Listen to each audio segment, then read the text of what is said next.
Hi everybody, I'm battling to get videos out due to a combination of events. The exams, which luckily have only one more hard study paper left, and then we are having major issues with our internet. I'll get the guys out next week to come and check our equipment. I think our dish or receiver may have moved during the bad weather we had. I don't know. So I may be putting dates on my videos for a short period of time.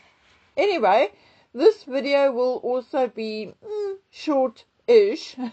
And to make up for it, I'll post some longer videos over the weekend. However, this video is indeed very important. Let's call it an insider warning.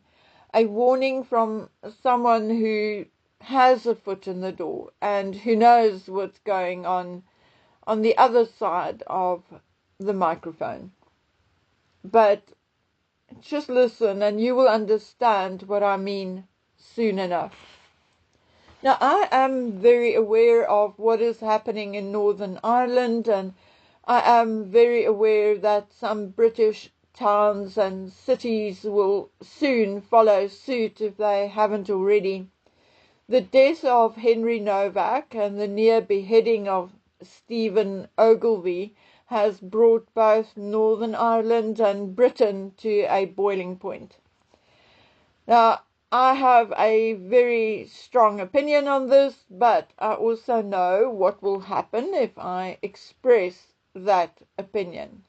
So all I'm prepared to say for now is that I told my friend Cassie back in 2020, 2021 already that Britain was heading for this. I could see it coming. Not because I'm a psychic or I'm ever so clever, but because South Africa had a number of anti-migrant riots and protests over the years. In 2008, 62 people were killed in an anti-migrant riot, or riots because it was all over the country. And these riots flared up again in 2015, 2016 and 2019, and this year we are heading there again.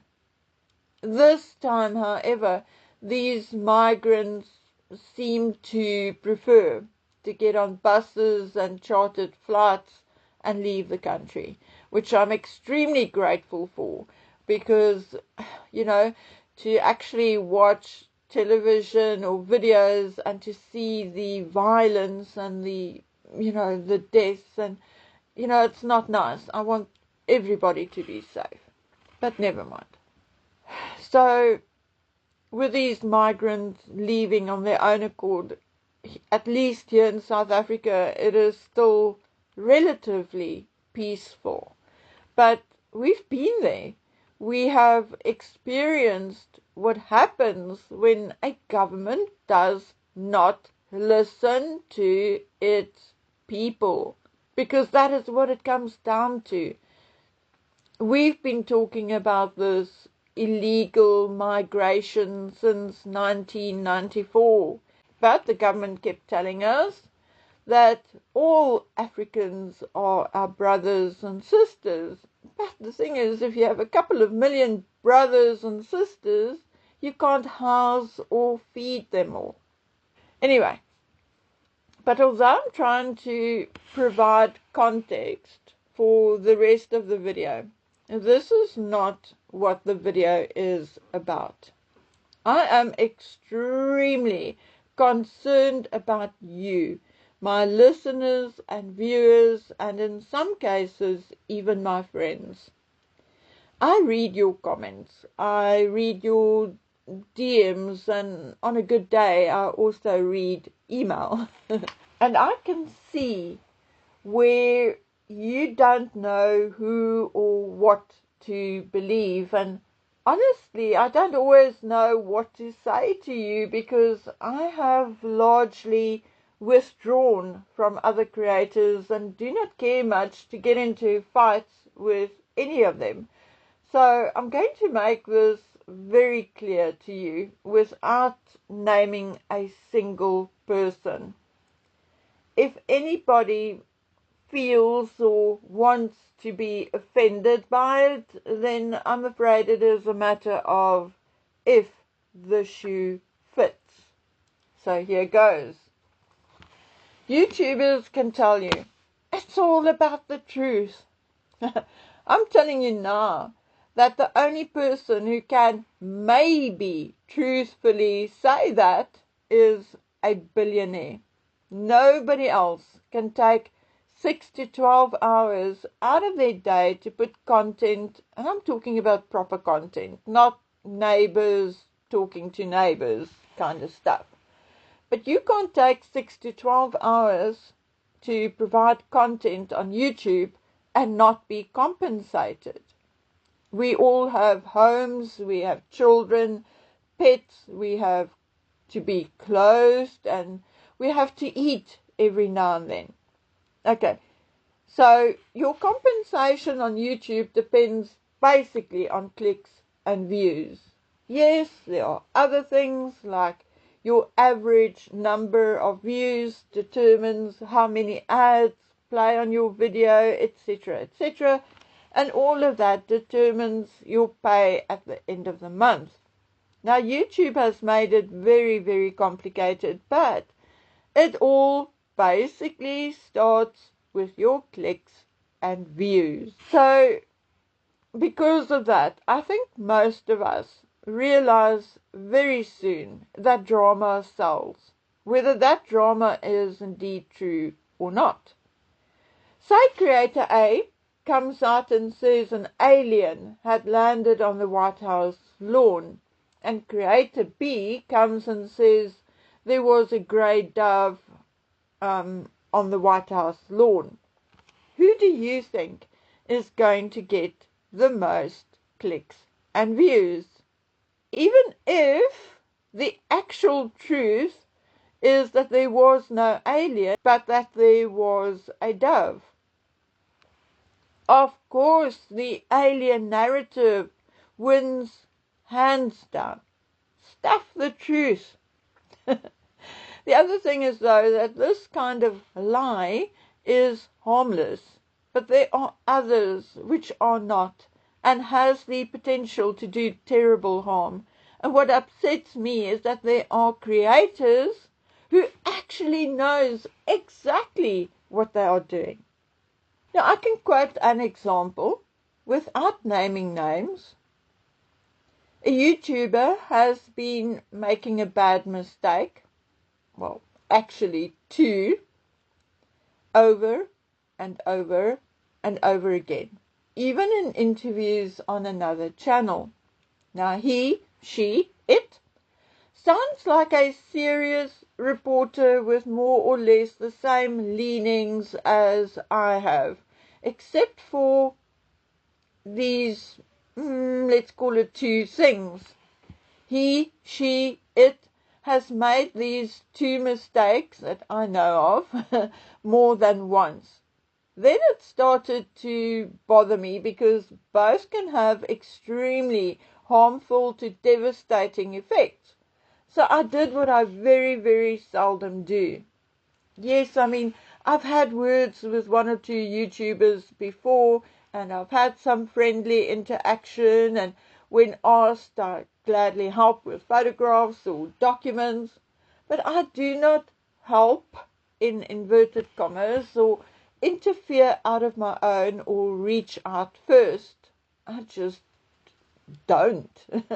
I prefer to ignore and move on. They can do their own homework, make their own mistakes, and suffer their own consequences because of it. But this time, for some reason, I decided to take the time and do something about it. At first, I emailed the creator on the one issue. No reply. No proof that my email was even read. Then I send a DM on Instagram, a message on Twitter, and left a comment below a video. Now, if the creator missed all of it, then this creator is indeed no investigative journalist. I mean, it's almost impossible. If you're into really getting into the background of your stuff that you present, you do check your email once on a blue moon because there may be a tip in it, okay? You check, well, I check my DMs every day. You do that because people tell you things. Anyway. I also gave the creator, let's say, a tip on the second matter. Yes, I felt they can at least go do their own homework on that one. Or maybe one day I will go do my own video on the matter and, tell the truth. Now, let me mention at this point that both issues are very serious. And let me also mention that neither are a matter of opinion. There are definite facts. Definite right and wrongs attached, and all of it can be found on the internet if you actually go look hard enough, or even just bother to look. Okay? So what happened? The creator repeats the, let's call it mistakes, in very faux, angry, very dramatic ways. And at this point, I don't even want to say that the creator repeated mistakes. No. The creator actually brought it as facts. Facts that were not true, facts that were fake, facts that the real facts are indeed available on the internet. So this is a willful action, not a mistake at this point. Not only does the creator bring this untruth on the creator's own channel, no, the creator actually goes onto other channels and brings the same lies, untruth, whatever you want to call it, likely knowing that he, she, it is wrong, likely knowing what damage it can do. But you see, the truth is an inconvenient one because it does not suit the dramatic, supposedly angry narrative. Nor will the truth bring the clicks and views.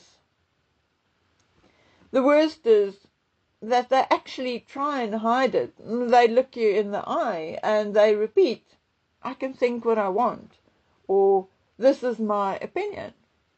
But in these two cases, it's not an excuse because there are facts attached, people's lives attached.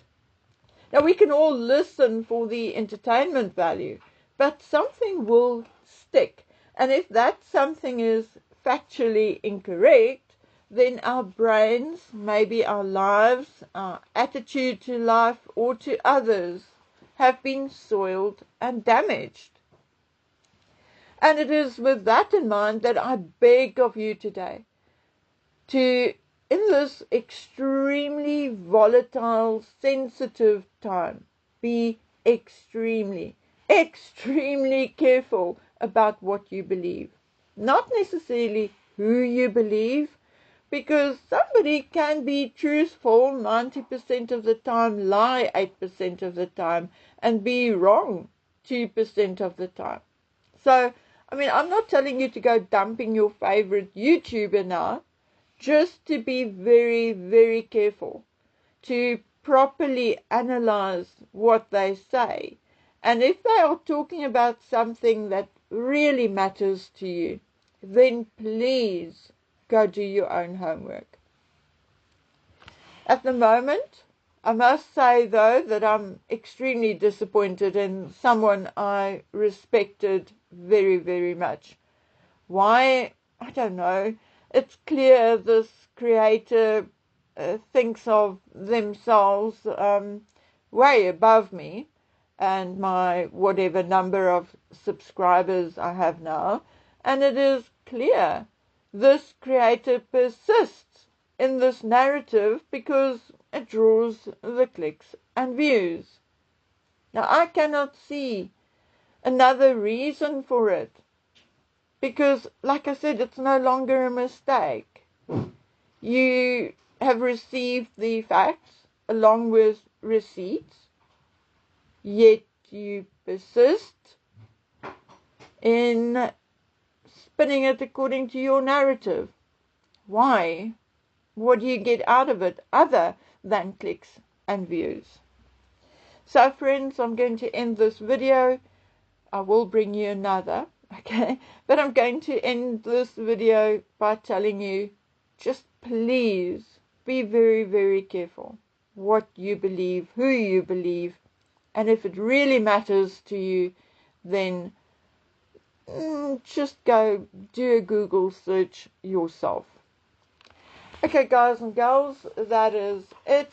I'll see how much more I can put in today while our internet is still lasting. It may change by later this afternoon for all we know, but while it's there and it's working, I'll do as much as I can. Until we meet again on the next one, stay safe, stay vigilant. Bye.